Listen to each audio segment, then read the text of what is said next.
You count your breaths until you feel the line tighten. Just a little. You pull. Nothing. The net rises again, dripping disappointment back into the water. That's the rhythm of your life. Throw, wait, pull, hope, curse, repeat. You've done this so long that you've stopped thinking about the fish. You're not chasing them anymore, you're chasing time. The faster you fill the baskets, the faster you can pay the tax collector, the faster you can go home before the soldiers start asking whose debts are late this week. You glance toward the eastern hills. A faint line of fire stretches there, morning finally deciding to arrive. For a brief second, it's beautiful. Then you remember it means the overseers are awake too. The Empire wakes early. You shift on the boat. The planks under you creak like old bones. A few other vessels drift nearby, black silhouettes, each one carrying men just like you, half asleep, half starved, all afraid. You pull again, empty. Your brother mutters something behind you. He's been muttering since midnight. His voice sounds like sand rubbed against wood, worn down but still sharp. You don't answer. There's nothing left to say that isn't a prayer or a curse. The gulls arrive next, like they always do. White thieves circling above, laughing at men who work harder than they'll ever need to. You wave one away, but it just tilts its head and waits. The water glows faintly now, blue turning silver. You can see your reflection for the first time. Hollow eyes, salt in your beard, lines deep enough to hold memories. You think of the child who once dreamed of sailing to Tyre, of trading spice and cedar for silver, of being more than a man whose whole world fits inside a wooden boat. That boy drowned years ago, quietly, without anyone noticing. Nothing, your brother says again. He doesn't mean the net. He means everything. You don't reply. You just throw again. The oar drags against the water. It's heavier than it should be. Everything is. Your hands ache with the kind of ache that feels older than you. Rope burns have left pale scars on your palms. White lines like tiny roads to nowhere. You follow them with your thumb sometimes when you're too tired to think. Your stomach growls. The sound reminds you that you're human, not part of the boat. You reach for a crust of bread, hard, dry, stolen from last night's last meal, and break it in half. The dog that always waits at the docks appears like a ghost, head tilted, ribs showing. You toss him a piece. He swallows it without chewing, then stares at you as if to say, "Is that all?" You sigh. "It's all I've got." The sky changes color again. Pale orange now, soft pink streaks across the hills. The light looks gentle, but it never is. By noon it'll be sharp enough to sting. You notice figures on the shore, traders mostly, and tax collectors' assistants holding their tablets ready to count what isn't there. A few soldiers stand farther back, watching with that lazy, practiced cruelty, spears upright, hands resting on pommels like it's all a game they've already won. You turn away from them. The lake feels safer, even when it wants to kill you, but then you see someone else. At first just another silhouette, a man standing alone on the shore, neither working nor waiting. His posture is strange, calm, almost reverent. He's watching the water, not the fisherman. He's not a taxman, not a soldier, not a trader. He just stands there. Your brother follows your gaze. "That one again," he mutters. "Who?" "The carpenter's son. From Nazareth." You almost laugh. "What's he doing here?" "Looking for wood in the lake." Your brother shrugs. "People say he's different." Different isn't a luxury fishermen can afford to be. You look back at the man. He's thin, travel-worn, robes patched at the knees. His hands hang loose at his sides, not the hands of a priest or a merchant, but of someone who's built things, someone who's carried his own weight. There's nothing extraordinary about him, and that's what makes you uneasy. You turn back to the net, trying not to care who he is or why he's there. But you keep glancing anyway. He's still watching the lake. Not the fish. Not you, the lake itself. As if it's whispering something he understands. Hours pass like this. Sun climbing, sweat beading, hands raw. The nets yield nothing but weeds and mud. You curse the water, curse the nets, curse yourself for being born too poor to do anything else. The lake has moods. Today it's cruel. Your brother spits into the water. Maybe we're cursed. You want to agree, but curses are luxuries too. You can't afford to believe the universe notices you enough to hate you. You throw again. The splash echoes. The net sinks. Silence follows. You can see the shore clearly now. The man from Nazareth hasn't moved. He's closer to the waterline, hands clasped loosely behind his back. The breeze lifts his hair. He's smiling, not mockingly, not kindly, just softly. Something about it makes your chest feel tight. You look away before you can name the feeling. By midday, you've caught so little it would be funny if laughter hadn't been taxed out of you long ago. The assistants will count the catch, calculate the tribute, and remind you how generous Rome is to allow you to keep even a scrap of your own labor. You could sell the net. You've thought about it. But then what would you be? A fisherman without a net is just a man with calluses and regret. Your brother begins to haul the boat in. Let's call it. You nod. Failure has a schedule too. The wood scrapes the gravel as you drag up onto the strand. The tacksmen perk up, eager to count your failure like vultures circling a thin corpse. You hate that they never look tired. The dog barks once and runs to greet you. You drop your net. It lands with a thud that feels final. You're about to leave when a familiar voice too calm for this noise cuts through the air. "May I use your boat?" You turn. It's him, the man from Nazareth. You stare. "It's not for hire." He smiles gently. "I don't need to buy it, just to borrow." "For what?" He glances toward the crowd that's begun to gather along the bank. Locals mostly, curious, restless, whispering. "They want to listen," he says simply. "The water carries sound better than the wind." You exchange a look with your brother. "There's no harm in it." "Fine," you mutter, "just don't break it." He steps aboard carefully, bare feet soundless on the planks. The boat shifts under his weight, then steadies. He sits near the bow. The crowd quiets. His voice isn't loud. It doesn't need to be. The water takes it and spreads it like silk. You can't catch every word, only pieces. The poor will be filled. The weary will find rest. The net breaks when too many hands pull the wrong way. It's not preaching. It's conversation. Even the gulls seem to listen. You lean on your oar, pretending to focus on the rope, but you're listening too. Something in the rhythm of his voice feels familiar. The same rhythm the lake has when it's calm. You glance toward your brother. He's still, eyes fixed on the man's face. No one moves, no one dares interrupt. When he finishes, he looks toward you. "Push out a little deeper," he says quietly. You blink. "We've been at it all night. There's nothing out there." He nods. "Then let's see what's left." You hesitate. The crowd watches. Your brother shrugs, half amused, half curious. So you row. The oar groans. The water sighs. The boat drifts out a little farther. He gestures. "Now." You drop the net. You don't expect anything. The gesture is just politeness. Then, a tug, a weight. The rope jerks so hard it burns your palm. You shout, half in shock. Your brother grabs hold. The net pulls down as if the lake itself has decided to stand up. You heave. It resists. You pull again. Something alive thrashes beneath. The surface breaks, flashes of silver, too many to count. The net swells like it's breathing. For a moment you think it'll rip. Your brother yells for help. Another boat rows over. Men shouting, grabbing hold, laughing like madmen. You can't stop laughing either, not the laugh of joy, but disbelief. The boats tip under the weight. Water sloshes in. No one cares. Fish spill over the edges, flapping, gasping, bright like coins under sunlight. You turn toward him.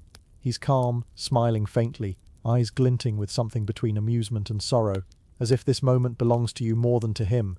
"Who are you?" you whisper. He doesn't answer directly. "Don't be afraid," he says. "From now on you'll catch men." You don't know what it means, but for some reason it doesn't sound foolish. It sounds... The others stare at him like they're seeing something both ordinary and impossible. Your hands shake. You look at the net, heavy, glistening, alive, the proof of everything you've been waiting for, and yet somehow not the thing you needed. He steps off the boat as gently as he stepped on. The crowd parts. He disappears among them. You sit, dripping, surrounded by the evidence of a miracle, and you realize you're not thinking about selling the fish. You're thinking about following him. The gulls scream overhead. The taxman approaches, eyes wide, tablet ready. But the miracle has already done its work, not in your net, but in your chest. You breathe. For the first time, it doesn't feel like a debt. If you've stayed awake with me through this long, quiet dawn, thank you. You don't have to believe in miracles to feel their weight. Here, we walk through history slowly, through salt, sweat, and silence, and we learn how people survive their own stories. If you enjoy this kind of slow, immersive history, like surviving ancient mornings and forgotten worlds, you can like this video, or subscribe only if it feels right. Tell me where you're listening from, and what time it is for you. Because on the Sea of Galilee, it's always just before sunrise and survival begins again. You wake before the light. It's not discipline that rouses you anymore, just the habit of survival. The lake has trained your body better than any army. The moment the faint wind shifts through the reeds, you're awake. Your back is sore from the planks, your fingers curl before you command them to. The smell hits next. That old mix of salt, damp wood and the rotting sweetness of dead fish left too long in the baskets. The world is grey and silent, except for the small sounds that mean everything. The breath of another man near you, the whisper of net against hull, the sigh of the water pressing at the boat's ribs. You sit up slowly, because every joint has an opinion. Your body belongs to this work the way the nets belong to the lake, worn, necessary, invisible to everyone but itself. The Sea of Galilee is flat this morning, a dark mirror stretching past the edge of thought. You stare into it, waiting for the sun to remember its duty. But dawn here isn't kind. It doesn't rise, it crawls. The first sliver of light comes reluctantly, cold and colourless, like an old coin someone presses into your hand instead of payment. You reach for the net. It's heavy but not with fish, only with the weight of yesterday's failure, still wet, still tangled, still full of promise that never kept itself. You throw it anyway. It slides from your arms with a sigh, the weight sinking into darkness.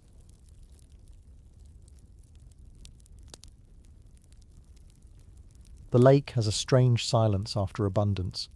When the shouting ends, only the sound of fish remains, the wet slap of tails, the rasp of gills opening at air that cannot save them. You stand ankle deep in silver life and realize you have never felt heavier. Your hands tremble from the catch.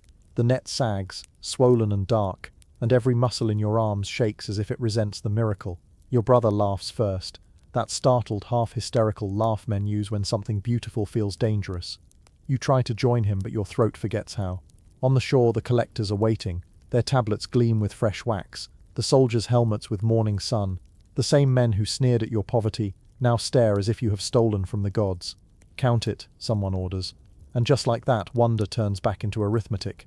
You drag the net toward land. Each step sucks at your feet, every movement measured by the taxman's eyes. One bends, dips a stylus, begins his tally. He does not touch the fish, he does not smell the labor, he only writes. You catch your brother's gaze, a look that says, "Don't speak." You know this routine too well. Rome calls it generosity when it leaves you anything. The assistant finishes his count, scrawls a number in Latin you cannot read, and waves you off with a bored flick. You should feel triumph, you feel dread, because the net is heavy, yes, but so is what comes next. A good catch means a higher tax. A good catch means more mouths asking, how much for one fish? A good catch means rumours. They know the man from Nazareth. Perhaps he blessed them. Perhaps they hide something. The lake gives nothing without taking more. By midday, the market has devoured half of your miracle. Fish lie in woven baskets, gleaming scales dulling under the sun. The air is a stew, salt, sweat, smoke and gossip. Women bargain loud enough to disguise hunger. Children dart through stalls with fingers that know how to steal without sin. You squat beside your wares, elbows on knees, eyes on nothing. Every few minutes someone buys, someone mocks, someone tells the story again. They embellish it already. The carpenter's son raised his hands and the sea obeyed. The fish leapt into the net singing psalms. You almost want to correct them, to say it was quieter than that, smaller, like a kindness no one deserved, but no one pays for quiet stories. Your brother counts coins. Each clink feels like betrayal. When the soldiers pass, conversation curdles. The crowd parts, a ripple of practiced fear. One pauses by your stand. He is young, armor still bright, expression empty as polished stone. He plucks a fish, weighs it, tosses it back. You owe the governor his portion, he says, as if repeating a prayer. We've paid, your brother mutters. The soldier smirks, then pay for my walk. He leaves without waiting for refusal. You watch him go, heat crawling up your neck, hands shaking not from fear but the effort of staying human. When the market thins, you carry what's left to your small house near the ridge. The path climbs through scrub and dust, past neighbours patching nets, children chasing chickens, women drawing water from a cracked well that tastes of copper. Everyone nods, no one smiles. Even good news feels suspicious these days. Inside, the room smells of ash and boiled herbs. Your wife looks up from mending a torn cloak. Her face holds both relief and the question you dread. How much? Enough. You lie. She knows it's a lie but accepts it. Honesty doesn't feed children. You hand her a small pouch. Coins clink like mockery. She empties them, counts with her thumb, sets 3 aside for tax week, 2 for bread, 1 for salt, nothing for dreams. You drop onto the floor mat. The ache in your arms feels ancient. Outside, the lake glints through the doorway, bright, endless, patient. It waits for you to come back, to throw again, to fail again. That evening the village gathers near the shore. The man from Nazareth is there again. Children chase each other through his legs. Old women bring baskets of dates and sit near enough to listen without seeming to. He speaks as if the day's heat has not touched him. You stand at a distance, half curious, half cautious. The kingdom, he says, is like a net cast into the sea. It gathers all kinds of fish, and when it is full, men pull it ashore, separate the good from the bad. A few laugh softly, fisherman's humour. But something in his tone makes laughter wilt. You imagine yourself among those fish, small, common, flailing for air. The image feels too true. He talks about mercy, debt, forgiveness. He says a man cannot serve both God and coin. The words land like stones on a roof. You already know will leak. You look around. Some faces glow, others darken. Faith here is a risk. Belief can be reported. Your brother whispers, he should be careful. You nod, but you can't look away. You have spent your life in nets, and for the first time you suspect you weren't the one casting them. Later, walking home under a red-purple sky, you carry the echo of his voice instead of your basket. The wind off the lake smells sweet with rotting reeds. You should feel lighter after profit, after full bellies, after the miracle itself. But you feel the opposite. You feel accountable to something you can't name. At your door your wife meets you. You should rest, she says. You nod, but don't move. She studies you, then smiles faintly, the way she used to when you brought home your first catch. You saw him again, didn't you? You manage a shrug. She steps closer, presses her hand to your cheek, rough fingers smelling of smoke. Then you saw something good. Don't let the Romans take that too. Night falls. You lie awake listening to insects chew the dark. Your muscles twitch with the phantom rhythm of rowing. You think of the man's words, of nets and kingdoms, of separating good from bad. The world has already done that, you think. The rich are good, because they can afford to be. The rest of us are what's left. You turn on your side. Through the window, slit the stars scatter over the lake, silver dust on black water. For the first time you wonder if heaven looks down or out, if God prefers distance or closeness. You fall asleep before you decide. The next dawn comes sooner than you expect. A shout wakes you, your brother calling from the beach. The sky is still purple, clouds heavy with unmade weather. You grab the net, shoulders screaming, and jog to meet him. He points at the water. There, near the reeds, a Roman patrol boat. 4 soldiers, 1 clerk and a flag. Inspection, your brother mutters. They heard about yesterday. The clerk, neat beard and neat cruelty, waves you closer. Fisherman from Capernaum, he says. You sold without license. The miracle belongs to Caesar. You blink. The lake belongs to God. He raises an eyebrow. God pays taxes. Your brother grips your arm before you can answer. You hand over the remaining coins. He counts slowly, savouring. Short, he says finally. You start to protest, but he smiles. A donation, then, for peace. They leave with your money, your dignity, and the last good feeling you had about the catch. The rest of the morning collapses under heat. You work the nets again, though your heart isn't in it. The water feels heavier today, as if the miracle made it remember its own power. You think of leaving, going south to Jerusalem, joining a caravan, anything, but the thought dies before it's born.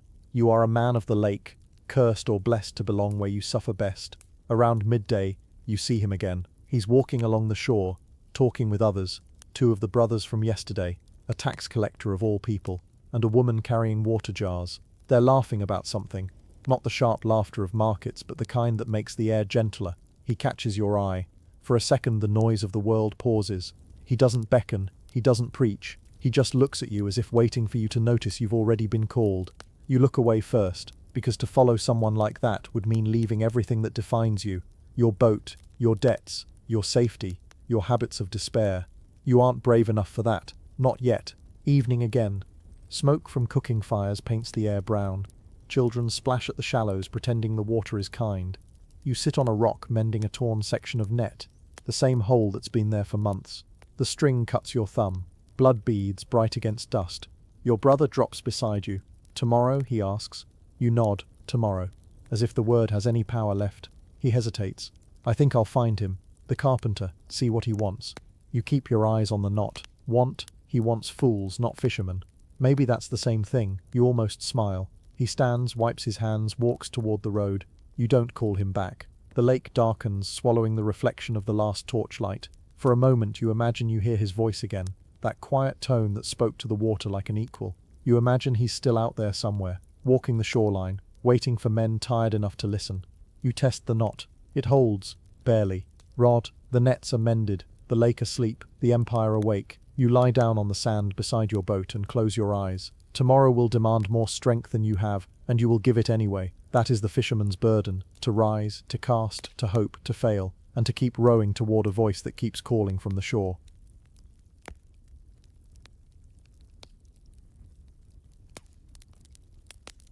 You always know when a storm is coming. The lake teaches you. The wind stops first. The world goes still in that uncanny way that feels like a held breath. Water flat, birds vanished, ropes hanging limp. It's not silence, not exactly, it's the sound of waiting. You've seen this pattern your whole life, and still it chills you. The calm before the sea remembers it's stronger than men. It's been 3 days since the Roman inspection. You've paid, cursed, mended, and gone back to work like everyone else. The miracle is now just a story told by people who weren't there, improved each night by new mouths. You still don't know what you believe. Some mornings you think you dreamt it, other mornings you wake certain your nets will fill if you just throw them once more. But they never do. The lake has returned to its old habits, stingy, cruel, alive. The day begins with a grey dawn and windless air. You push off early. Your brother is already muttering about the clouds over the Decapolis hills. Thick, low, and strangely yellow. Looks bad, he says. You grunt. Looks like work. The boat glides forward, oars dipping like tired wings. The smell changes, sharper, metallic, storm smell. You fish anyway, because there's no alternative, because hunger doesn't pause for weather. You and your brother cast out, pull, cast again. The nets drag at odd angles.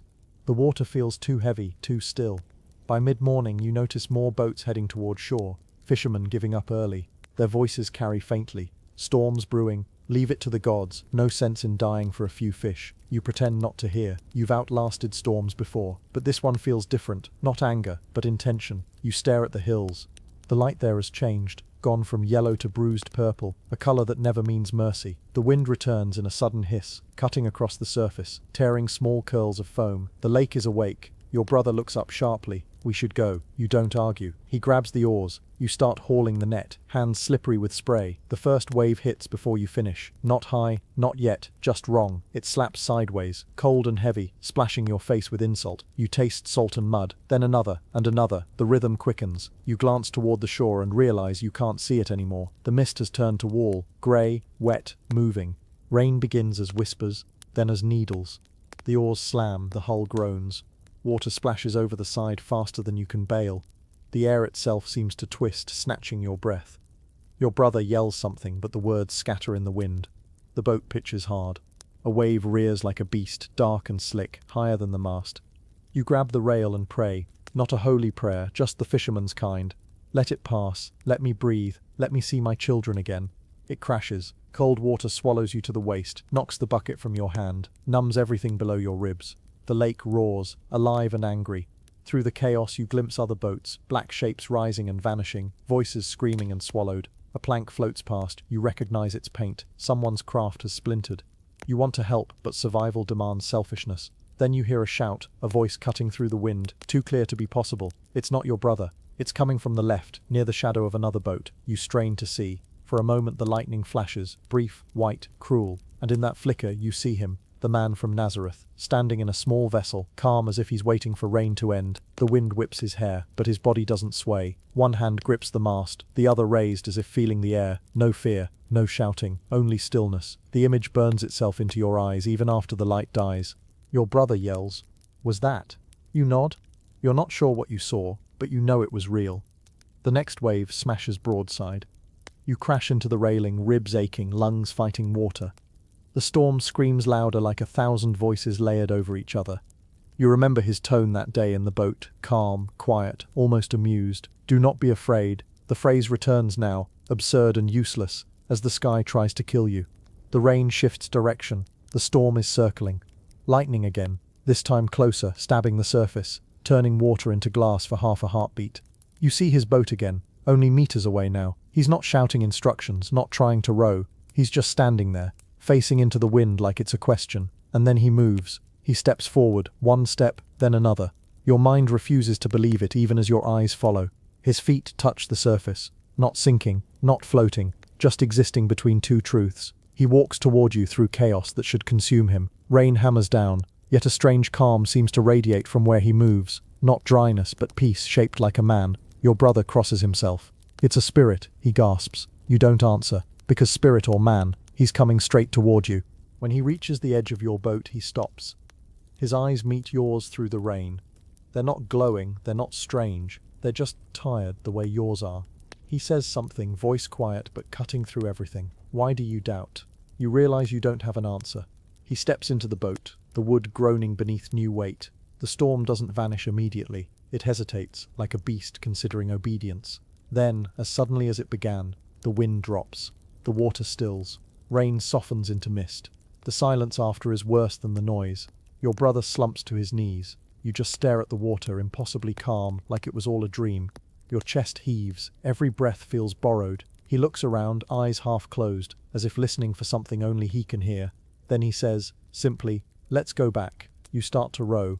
The lake obeys. When you reach shore, others are already there, soaked, shaken, faces pale with the memory of almost dying. No one speaks at first, then whispers. He stopped it. The wind listens to him. Who is he? You can't answer. You're still trying to decide what just happened, and whether surviving this means you've gained or lost something vital. That night, the village is restless. The air smells of rain and disbelief. Children retell the story like a myth already old. He walked on water. He silenced the storm. He commands the sea. But you remember the look in his eyes. Not power, but sorrow. You sit outside your house, watching lightning fade in the east. The lake glows faintly under the moon, smooth as oil. It looks peaceful again, deceptively so. You know better now. Your wife comes to the doorway. You're shivering. "I'm remembering," you say. "Was it bad?" You shake your head slowly. It was everything. In the following days, fishermen whisper more than they fish. The Romans ignore the storm, of course. Empire doesn't acknowledge miracles it can't tax. But among the poor, a rumor spreads like smoke, of a man who commands weather, who teaches that fear is optional. The synagogue elders frown when they hear, fear is how the world keeps order. If fear fades, what happens to obedience? You meet him again a few days later by accident. He's sitting near the water talking to a child about shells. You approach slowly, unsure why. He glances up, smiles the same small smile. "Your boat held," he says. You nod, not trusting your voice. "Are you still afraid?" he asks. You think about it. The lake's still deep. He chuckles softly. So is faith. You sit beside him without invitation. The air is calm now, the kind of calm that feels earned. For a while, neither of you speaks. You watch sunlight scatter on the water, dancing like tiny miracles. At last you say, "Why us? We're no one." He tilts his head. "That's why the sea listens to you. You're not trying to own it." You study his face, lines of fatigue, faint salt on his beard. A man older than his years. He doesn't look like someone with power. He looks like someone who's learned to survive the storms inside himself. He stands, dusts off his robe. "Come tomorrow," he says quietly. "There's more to learn than fishing." Then he walks away, footprints vanishing in the sand as if the earth is unwilling to record them. That night the sky is clear, the stars sharp as blades. You can't sleep. You keep hearing his voice, calm and certain, speaking over chaos. You realize that fear, the constant companion of your life, has changed shape. It's still there, but smaller, manageable. You think of the nets, the taxes, the empire, the hunger, all storms of a different kind. You can't silence them, but maybe you can stop letting them define you. You whisper a fisherman's prayer, but for the first time it doesn't begin with please. It begins with thank you. And so, for now, the lake rests. The men who survived speak of storms, not miracles, but somewhere between the water and the sky, a question remains. How long can a man keep fishing for bread when he's been shown a sea that listens to faith? The lake smells different after a storm. Not of fish or rot, but of something clean. Iron, wet reeds, new beginnings. The air feels rinsed. Every sound, from the drip of water off the nets to the cry of gulls, arrives sharper, like the world was wiped and repainted overnight. You sit on the sand, back against your boat, eyes half closed. The muscles in your arms ache with that deep, lingering throb that only comes from surviving. Around you, other men repair torn sails in silence. No one talks about what happened. No one needs to. When fishermen go quiet, it isn't reverence. It's disbelief disguised as routine. Your brother hums softly beside you, threading new line through the net. You think he knew, he asks at last. Knew what? That the storm would listen. You look toward the lake. The surface is mirror flat, too perfect, like a lie waiting to break. Maybe it wasn't listening, you say. Maybe it was tired too. He grins. You sound like him. You frown. I sound like someone who almost drowned. He chuckles once, then falls quiet again. Mid-morning, the heat is already crawling out of the hills. Steam rises off the rocks, twisting like ghosts. People move through the village slower today, still shaken, still pretending not to be. Children chase each other, laughing too loudly, as if noise itself can keep storms away. You patch another hole in the net. The hemp fibers rasp against your fingers, scraping old blisters. The rhythm calms you. Tie, pull, loop, knot. A fisherman's prayer written in rope. A shadow passes over you. You look up. It's him. He's barefoot, robes dusted with dried salt, eyes darker than the lake. He carries no bag, no staff, just the wind's direction in his stride. "May I sit?" he asks. You nod. He lowers himself onto the sand beside you. The movement is simple, unremarkable, but something about it feels deliberate, as if sitting with a fisherman is more sacred than speaking to kings. Neither of you speaks at first. You listen to the breeze tugging gently at the sailcloths. The quiet between you isn't awkward. It feels earned. After a while he says, "The lake looks at peace." "For now," you reply. "It forgets quickly." He smiles faintly. "Do you?" You don't answer. He picks up a piece of rope and rolls it between his fingers. "The water is honest," he murmurs. "It shows what's beneath, if you're willing to look." You glance at him. "And what do you see?" He shrugs.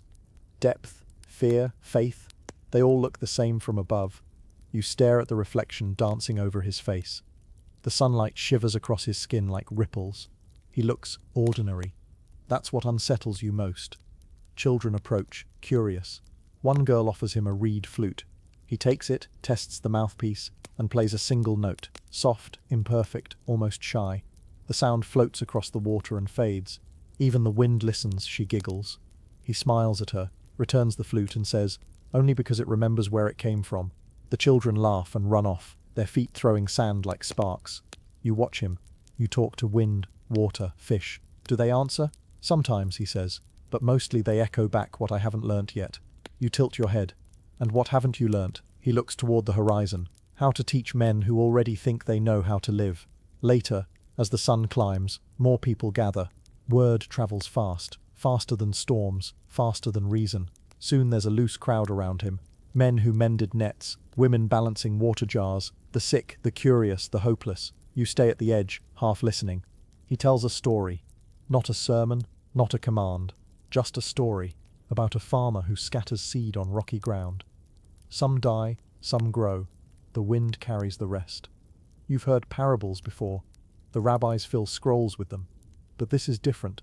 His tone isn't distant. It feels like he's talking directly to the dirt under your feet. When he finishes, no one claps, they just breathe slower. A woman asks, "Why do you speak in riddles?" He answers gently, "Because truth grows better when you plant it yourself." By afternoon the crowd thins. He helps an old man adjust his walking stick, speaks to a widow about her son's fever, then turns to you. "Will you come tonight?" he asks. "Where?" "Up the hill. The wind is quieter there. It carries prayers instead of taxes." You hesitate. "I have work." He nods, stands. "So did the storm." Then he walks away. Evening. You climb the hill anyway. The path is narrow, littered with pebbles that slide underfoot. The air grows cooler, cleaner. From up here you can see the lake stretching like a sheet of hammered silver, moonlight resting on it like oil. He's already there, sitting cross-legged on the grass. A few others have come. Your brother, the tax collector Matthew, a young woman with a scarf covering her hair, a shepherd leaning on his staff, a strange gathering of people who would never share a table in daylight. He gestures for you to sit. You lower yourself onto the ground. The grass is damp. The wind hums softly in your ears, warm at first, then cool. No one speaks for a long time. Then he begins, not loud, just steady. The wind goes where it will. You hear its sound, but you do not know where it comes from, or where it is going. So it is with the spirit of man. The shepherd frowns. "Then how do we follow it?" "By listening," he says simply. The woman asks, "What if we're afraid of what it says?" "Then you're already listening," he replies. You look around. Everyone seems caught between awe and confusion. You whisper almost to yourself, "The storm listened." He turns to you. "Yes," he says quietly, "because it knew its place." The words land heavier than thunder.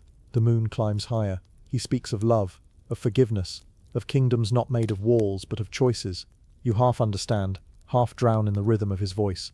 At one point he pauses, gazes at the horizon and says, "You believe storms are punishment. They're not. They're reminders." "Of what?" someone asks. "That you're not the one holding the oar." A gust rolls through, bending the grass flat. It sounds like applause, or warning, or both. He stands. "Come back to the lake tomorrow," he says. "There's more to mend than nets." Then he leaves, walking down toward the water, robe whispering against the reeds. The others linger. The shepherd mutters, "Strange man." Matthew grins, "Stranger still that I liked it." Your brother elbows you. "You're thinking again."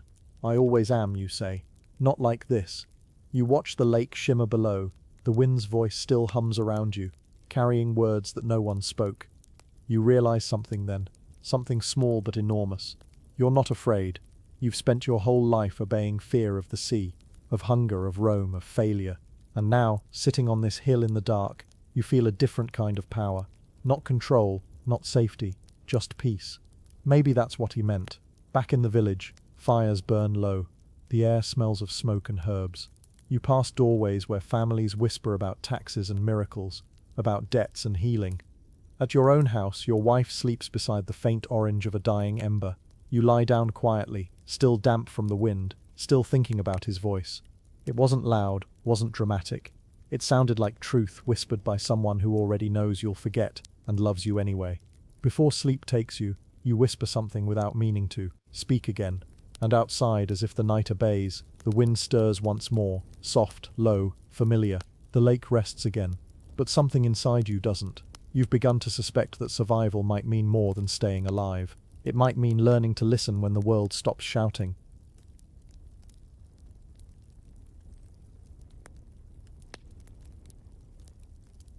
Morning again. You've lost count of how many mornings have come since the storm. Time has started to fold, days repeating like the same tide, rising only to fall again. The lake looks forgiving today, a sheet of pale silver under soft clouds. But you've learnt not to trust beauty. Beauty is what the lake shows you right before it reminds you who's in charge. Your brother packs the nets in silence. No talk of miracles now. No one mentions the carpenter by name. The villagers speak in code. That man, that teacher, the one who knows storms. You pretend not to listen, but you always do. You push off from the shore. The wood beneath you groans like an old friend with too many memories. The oars bite the water with that familiar resistance, soft at first, then demanding. The rhythm steadies your heart. Row, breathe, pull, think. You've lived your entire life inside this rhythm. Even miracles can't break it for long. The nets coil beside you, rough hemp, patched a dozen times. Heavy even when dry, your palms still remember the storm's salt and rope burn. You tell yourself today will be simple, just fish, no crowds, no stories, no lightning. The lake stays still for hours. Fish move somewhere below, unseen, teasing. You know this silence. It's not emptiness. It's negotiation. The water waits to see what you'll offer. Patience, exhaustion, maybe faith. You cast the net. It sinks with a soft sigh. You pull it up. Empty. Again. And again. Each throw feels like a small confession. I still believe this can work. By mid-morning, the sun bleaches everything. Your skin prickles with heat. Your mouth tastes like iron. The shore blurs in the haze. You row farther, chasing superstition. Maybe deeper water, maybe different luck. You're not sure which you believe in more. Then you hear it, a voice from shore. Faint, carried by wind, too familiar. You squint. A figure stands ankle-deep in the shallows, waving. At first, just another man. But then the tilt of his shoulders, the calmness in his stance. Recognition hits. It's him. Your brother freezes mid-row. Again, he murmurs. You nod slowly. The voice carries clearer now. Throw the net to the other side. You almost laugh. That line again. You look at your brother. He looks at you. Both of you know this script. Still you move. The net slips from your hands. The same ritual. The same surrender. The rope tightens instantly. You grunt, pull. The weight comes alive. Your shoulders scream. Your brother grabs the edge, shouting for help. The boat tilts, water spilling in. You brace your knees, muscles trembling. The net swells, bulges, groans. It's not just full, it's bursting. Fish writhe and shimmer.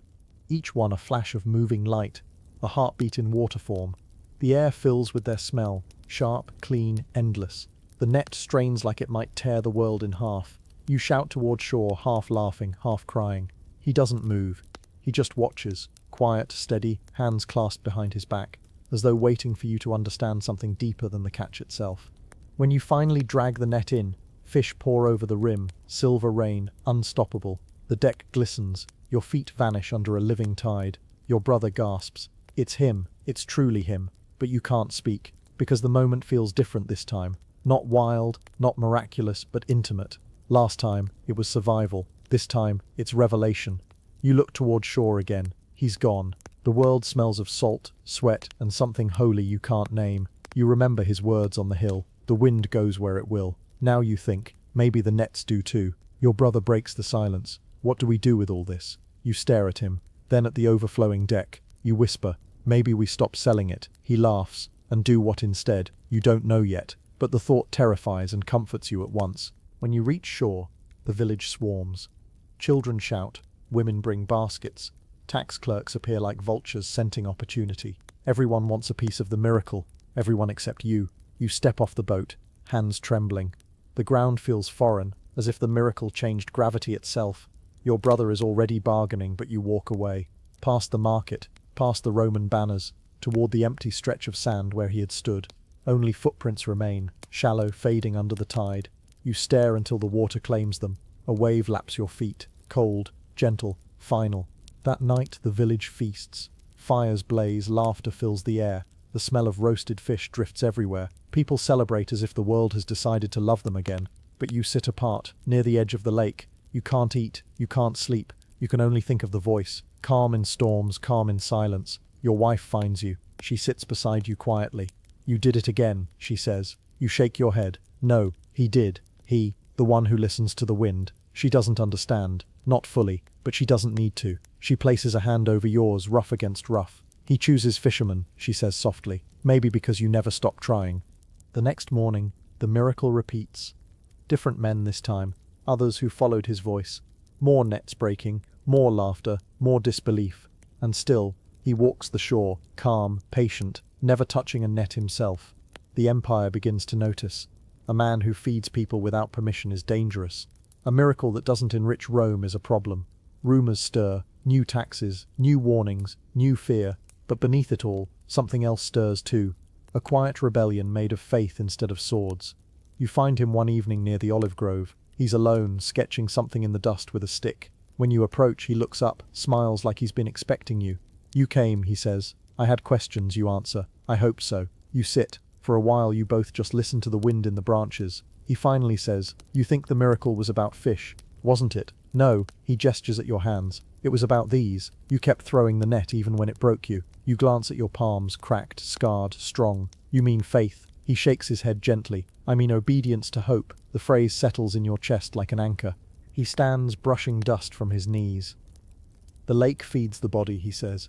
But the nets, they were always meant to catch hearts. You frown. And what happens when they tear? He smiles sadly. Then you mend them. That's what fishermen do. He walks away, his steps crunching softly on the gravel path. You stay seated, staring at the marks he left in the dirt, swirls, lines, shapes that mean nothing and everything. The wind shifts. It smells of the lake again, alive, eternal, forgiving. You whisper, if you ask, I'll follow. The wind answers in kind. No words, just a push toward the shore. That night you dream. You're back in the storm. The same waves, the same chaos. But this time you're not afraid. You're rowing. Not to escape, but to reach something glowing faintly ahead. A voice echoes, not loud, not commanding, just steady. Cast again. You wake before you see what's inside. Outside, dawn is bleeding into the sky again.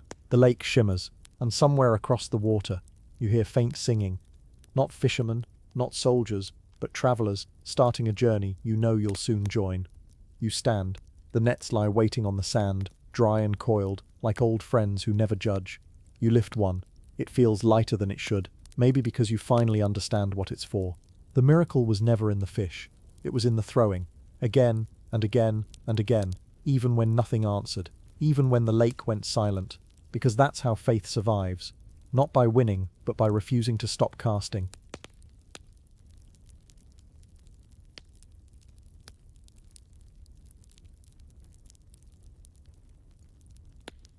The next morning feels different before you even open your eyes. You know the lake by smell, by sound, by breath. And something's changed. The air isn't heavy with salt. It's lighter, cooler, like dawn hesitated before arriving. When you sit up, the first thing you notice is silence. Not the sleepy kind before work, but the quiet of decision, the kind that waits for you to ruin it by speaking. Your brother is already awake, sitting near the boat, staring at the water. The nets lie beside him, empty, dry, folded like shrouds. You've seen him tired before, angry, even broken, but never this calm. He doesn't look up when you approach. He just says softly, "I'm done." You wait for him to explain. He doesn't. You glance at the nets. Done fishing, done pretending. The words hang there, soft but final.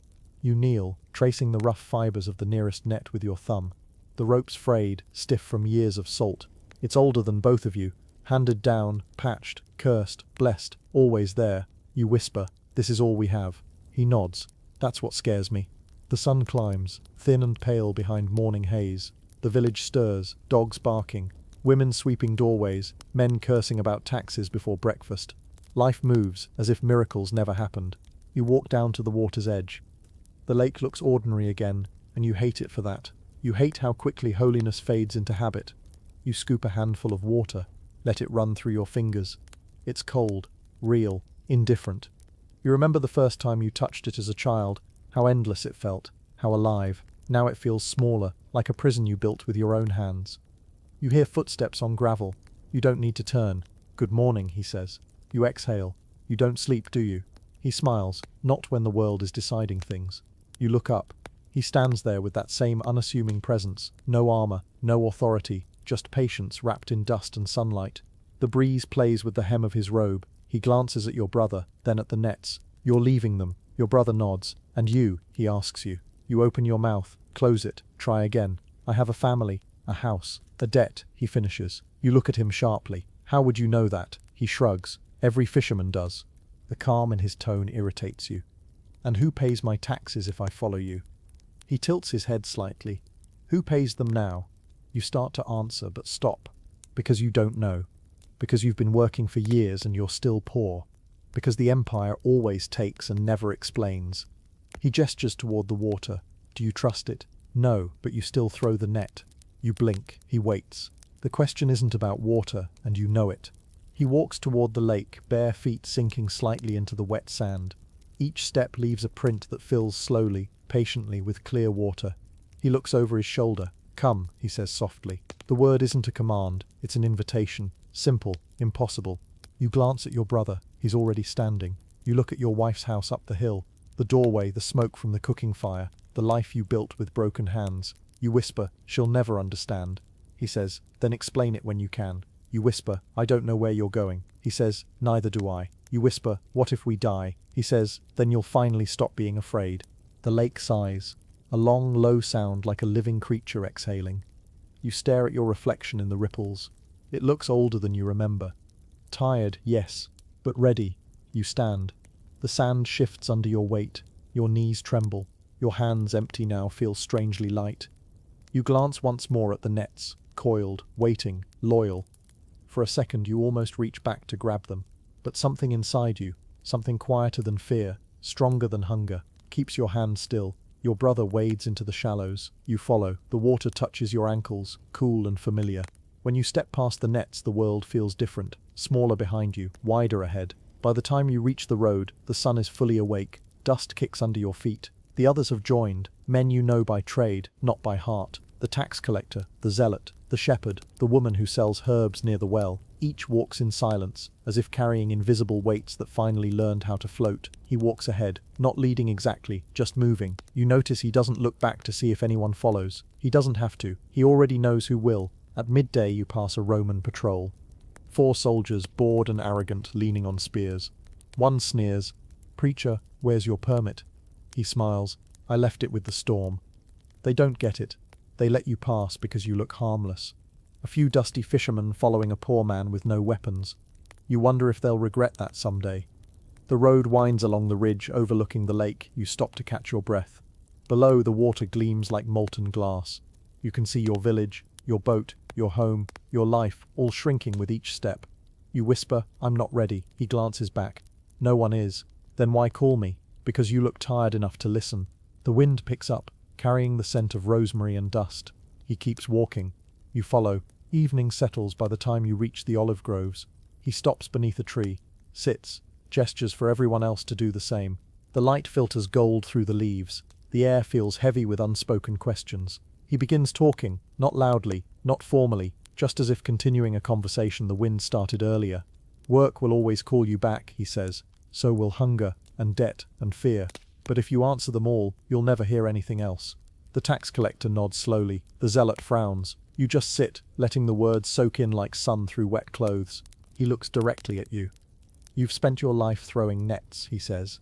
Now throw truth instead. You swallow, and if no one believes it, he smiles, then throw again. The others chuckle softly. You don't, because you understand he means it.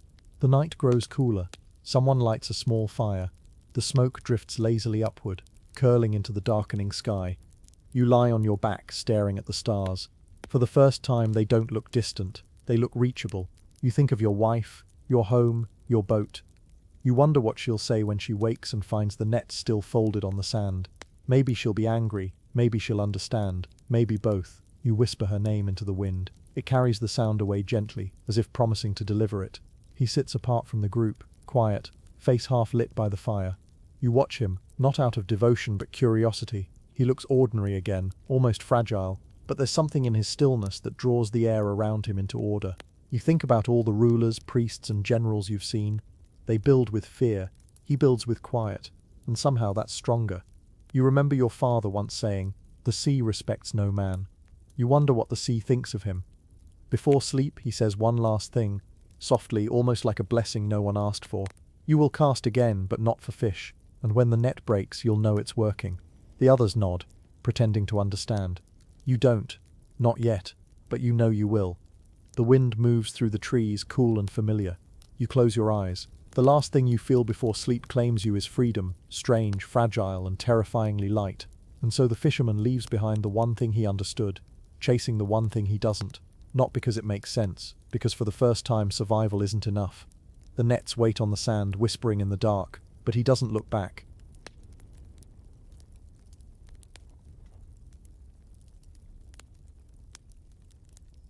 You never realized how loud silence could be until you started walking with him. The road north of Capernaum is nothing but dust and stones, cracked fig roots, and the endless whisper of sandals scuffing the ground. The lake disappears behind you. Its mirror surface turns to memory, blue fading to brown.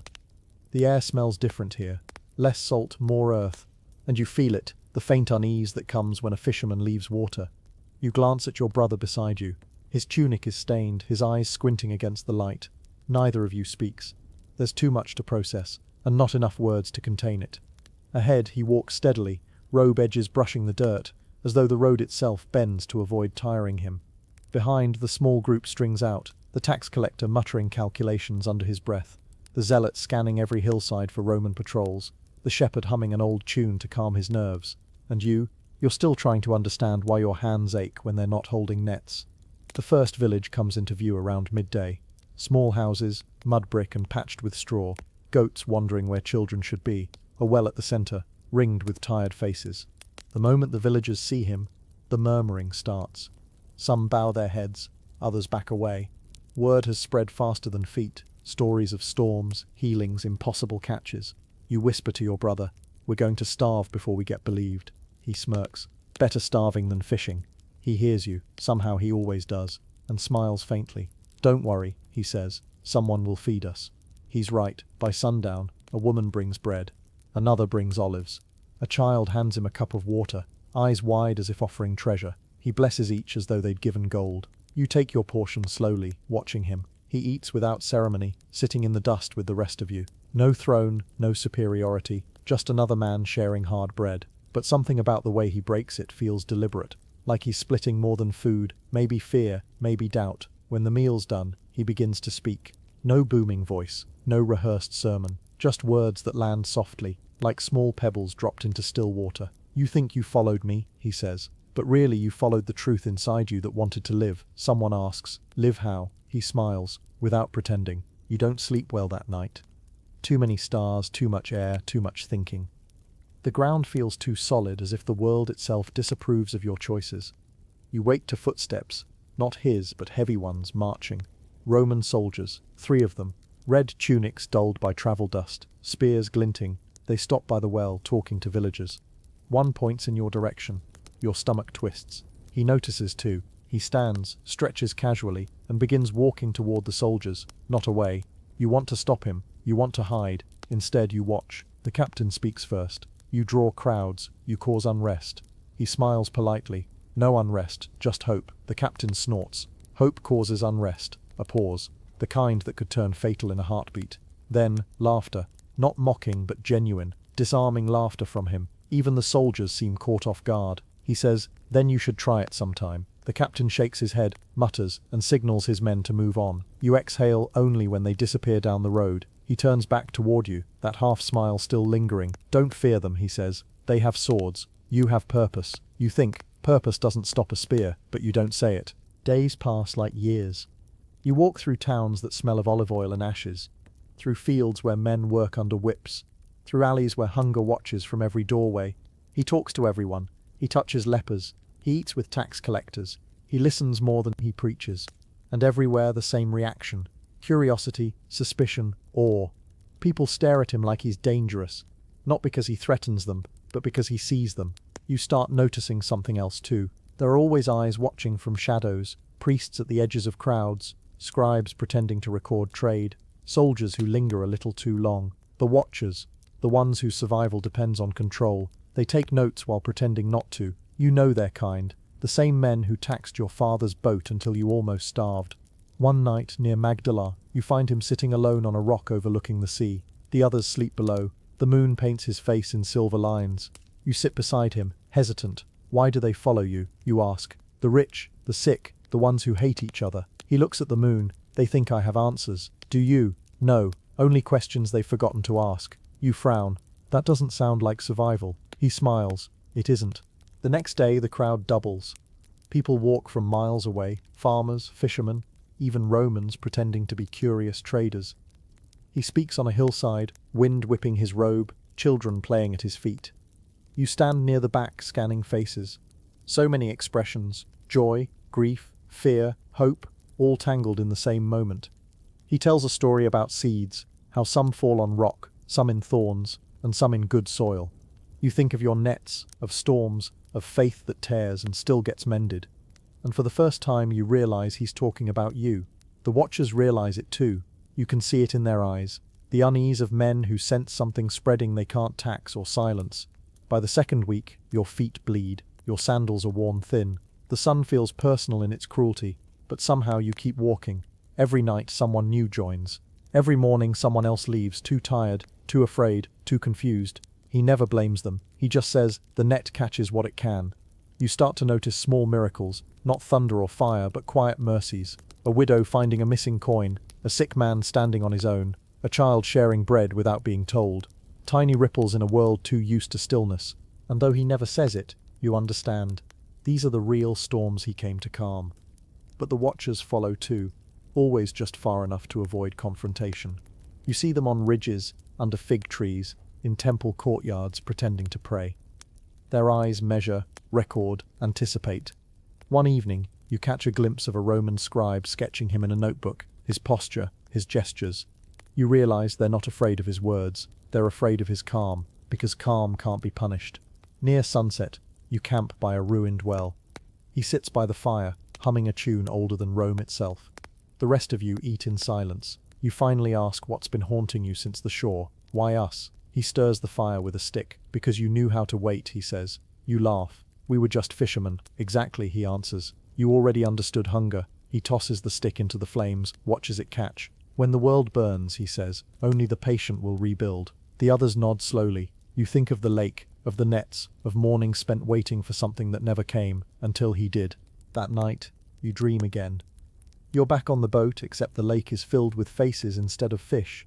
All the people you've met, all the ones you've passed by. They move like water, whispering your name, asking if you'll keep casting. You wake before dawn, heart racing.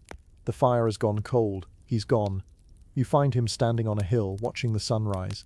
He doesn't turn as you approach. He just says, "You're still afraid of drowning." You whisper, "Maybe because I finally learned how to swim." He smiles. Then you're almost ready. The watchers will keep following. The road will keep rising. And the fisherman, the man who once feared storms, will learn that the hardest part of faith isn't believing in miracles.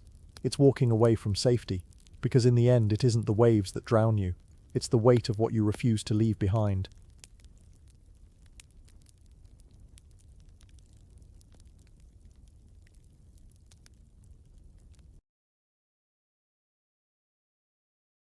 You haven't eaten properly in 2 days.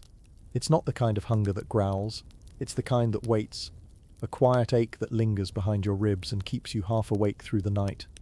The kind of hunger fishermen know, familiar, manageable, humbling. But walking instead of rowing makes it crueler. The road south of Bethsaida stretches endless under white light. The lake glimmers in the distance, mocking you with promises of water you can't drink. You pass olive trees too thin to shade anyone, fig branches stripped by travellers before you. Your sandals are nearly gone. Your feet leave faint streaks of blood on the dirt. The world feels heavier with each mile, as if faith itself weighs more than a net. You walk because he walks. It's that simple.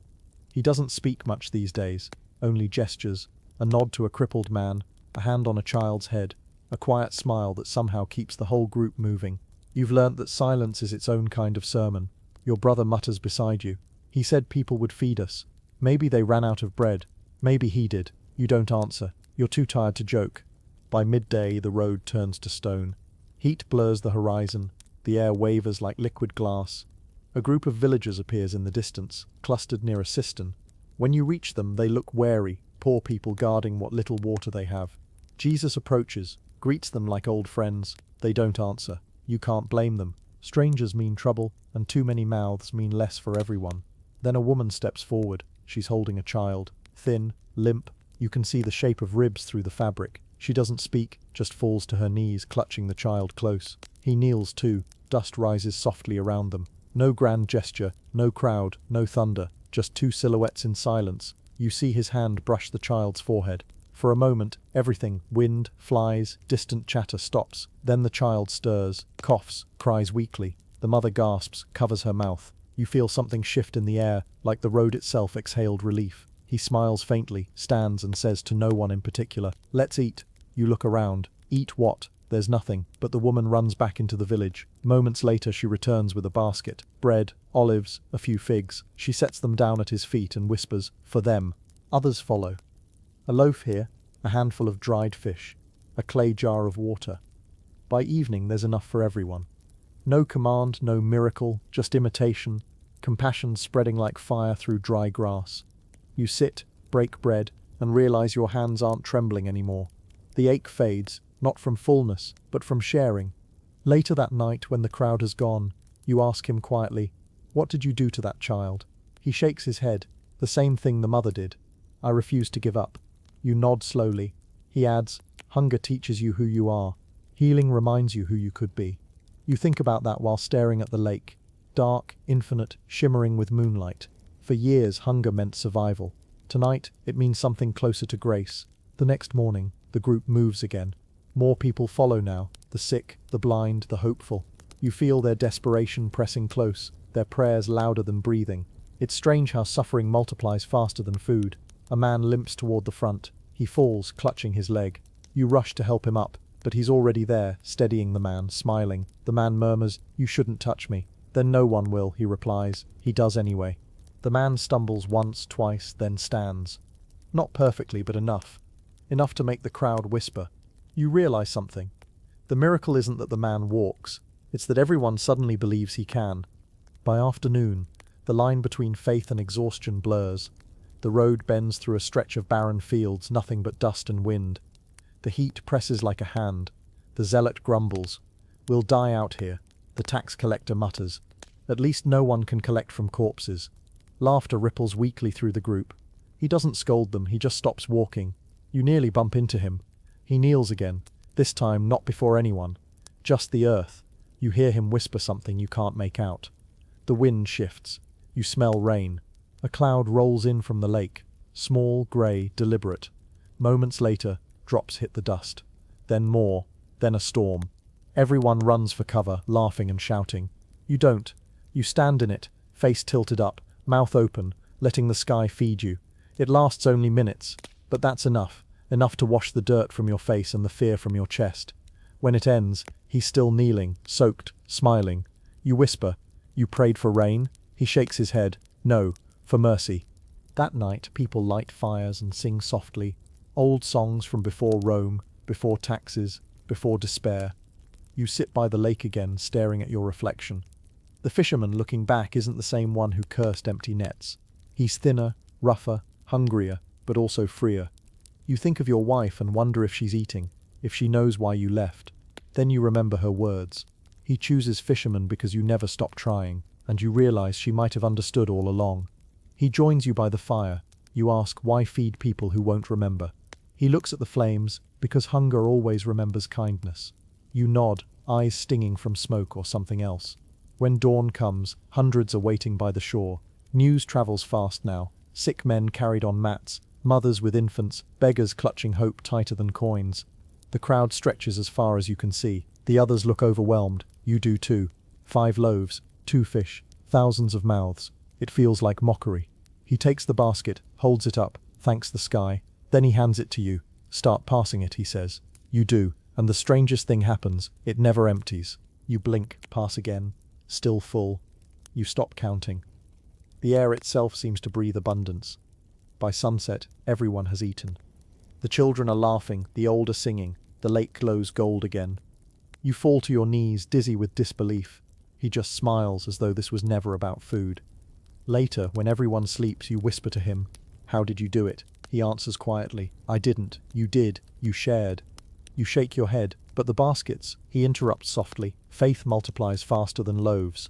You sit in silence. The waves lap gently at the shore. Somewhere, a heron cries, long, low, lonely. You finally say, "This feels too easy." He smiles. That's because you've spent your whole life thinking love should be earned. The fire crackles between you. You understand now that the real miracle isn't the fish or the bread or the rain. It's this, a man who makes you believe the world could still be kind. You fall asleep under a silver sky, stomach full, soul uncertain. And as dreams drift in, you hear his voice, faint and steady. Tomorrow, we keep walking. Because faith, you realize, isn't the miracle that feeds you once. It's the hunger that never dies, the ache that keeps you reaching out to share what little you have.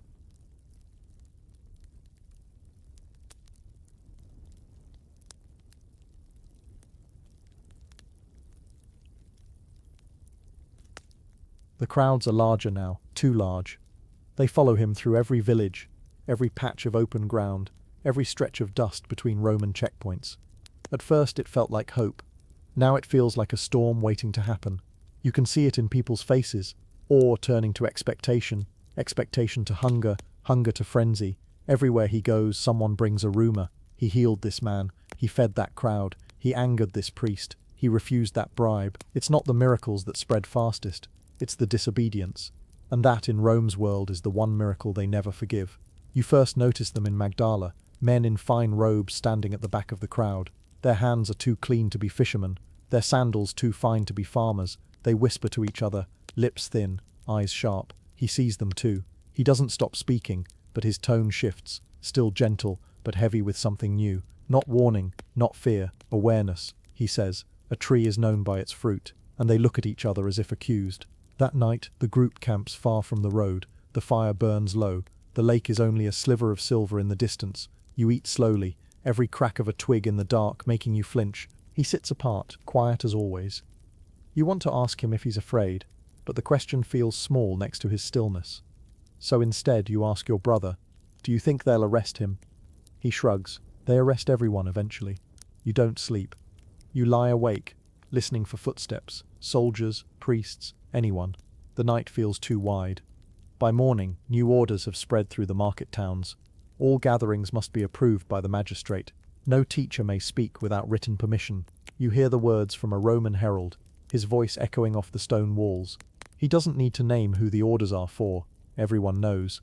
Even the air seems quieter afterward. He listens to the announcement, says nothing. Then, when the crowd disperses, he keeps walking. No defiance, no speech, just the steady rhythm of feet in dust. You follow because you can't imagine doing anything else. In the next village, you meet a tax collector you recognize, Levi, a man who used to overcharge fishermen for docking fees. He's different now. He smiles nervously, offers bread, insists on walking with you. You catch yourself glaring at him. Old habits die slowly. He senses your anger and says, "He told me to follow." You scoff, and you listened. He nods. You did. You have no reply. Days pass, the crowds thin again. Not from doubt, but from fear. Whispers ripple. The priests are watching. The governor is angry. Rome doesn't like prophets. In the taverns, they call him trouble. In the synagogues, they call him blasphemy. And yet, in the fields and alleys, people still wait for him. They bring their wounds, their grief, their desperation. Every healing feels like rebellion now. Every word feels dangerous. He knows it. He keeps going anyway. One evening, near the Decapolis border, you're stopped by soldiers. Their captain wears the look of a man who enjoys his job too much. State your purpose, he demands. He answers simply, to walk. The captain smirks. Walkers without destination tend to cause trouble, and soldiers without mercy tend to find it, he replies calmly. The tension cracks like dry wood. Hands go to swords. Your pulse pounds. Then, silence. A wind rises suddenly, sharp and cold. The captain flinches, his torch sputtering. When the flame steadies again, he's still standing there, still calm, still unarmed. The captain lowers his sword.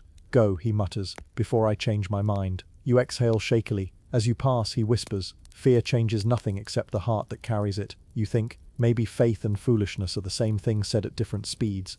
In the next town, no one greets you. Doors close when you pass. Shutters slam. Even dogs stay silent. You finally ask, why keep walking if no one listens? He answers, because someone always does, even if it's the silence itself. You don't understand, but you nod anyway. At night, a messenger arrives. A friend of a friend, terrified, breathless. They're coming, he whispers. The priests from Jerusalem. They're gathering witnesses. The zealot stands immediately, hand on dagger. We strike first, he says. Jesus shakes his head. Then we become them. You watch the zealot sit down slowly, his face twisting between rage and shame. He looks at you next. Would you still fish if the lake turned to blood? You swallow. No, then stop fearing what happens when truth disturbs the water. You don't sleep again that night. By dawn, the hills glow red.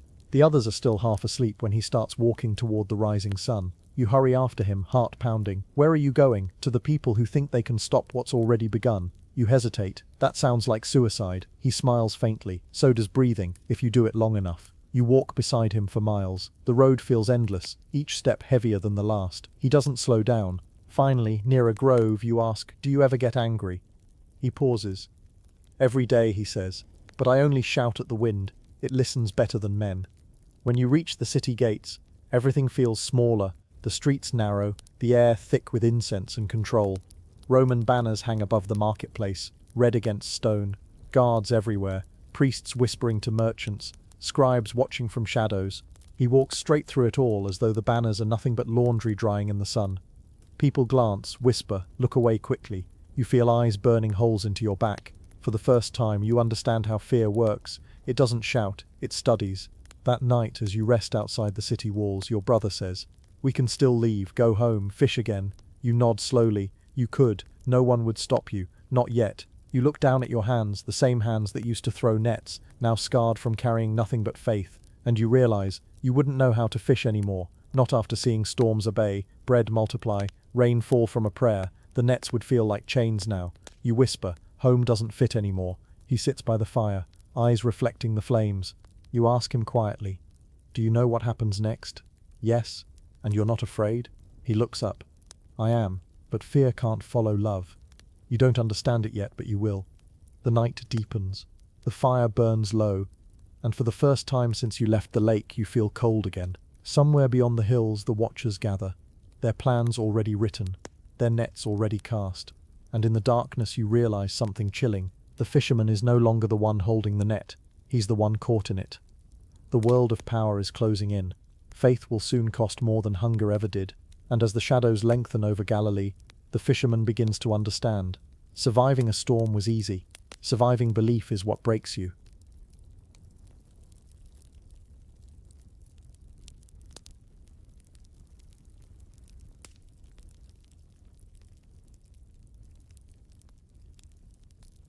The road home feels longer than the one you took to leave. Your sandals are gone again. You walk barefoot, tracing the same stones, the same dust, but nothing looks familiar anymore. The air smells of the lake long before you see it. That blend of salt and silt and memory. You know every sound here, the low slap of waves, the creak of boats tied too long, the distant bark of dogs scavenging fish heads. But when you reach the shoreline, you stop, because everything is exactly as you left it, and you're the only thing that changed. Your old boat leans half-sunken in the shallows, one side cracked where a storm once split a wave in half. The nets are still there, stiff with neglect. You touch them gently. They crumble a little, as if they've been waiting just to fall apart in your hands. You sit, the same way you did years ago when the empire felt endless and hope was something you didn't have time to think about. You look across the lake. The morning light paints it gold again, pretending nothing ever happened. For a moment you believe it. You remember the first miracle, the sound of rope pulling against water, the weight of the catch, the laughter you couldn't stop. And then the second one, the calm after the storm, the figure walking through the waves like a memory made real. You remember his voice, cast again, and now you realize he never meant the nets. Your brother finds you sitting there, staring at nothing.